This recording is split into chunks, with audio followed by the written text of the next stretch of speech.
চলো আজকে তোমাদের সাথে শেয়ার করব কিভাবে তোমরা বাড়িতেই একদম ঝরঝরে বাসন্তী পোলাও বানিয়ে নিতে পারবে। তো প্রথমেই নিয়ে নিয়েছি আতপ চাল। আতপ চালটাকে ভালো করে ধুয়ে জলটাকে ঝরিয়ে নেব।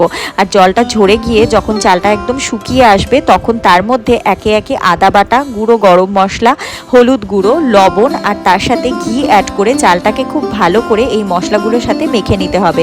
আর তার পাশাপাশি কড়াইয়ে ঘি গরম করে গোটা গরম মশলা, তেজপাতা ফোড়ন দিয়ে তার মধ্যে কাজু বাদামটাকে একটু ভালো করে ফ্রাই করে নিয়ে তার মধ্যে মেখে রাখা চালটা কিন্তু দিয়ে দেব। আর চালটা দিয়ে কিছুক্ষণ চালটাকে ভালো করে ফ্রাই করে নেব। আর তারপরে দিয়ে দিতে হবে জল। আর জলের পরিমাণটাই কিন্তু পোলাওয়ে একদম মেইন জিনিস। আর জলটা তোমরা কিভাবে দেবে বলো তো, যতটা চাল দেবে ঠিক তার ডবল জল দেবে, দেখবে একদম পোলাও ঝরঝরে হবে। আমি যেরকম এখানে 1 কাপ চাল নিয়েছিলাম সেই জন্য আমি 2 কাপ জল অ্যাড করেছি। আর দেখো তারপরে লাস্টে অ্যাড করে দিলাম চিনি। আর তারপরে দেখো কি সুন্দর ঝরঝরে হয়েছে আমার পোলাওটা।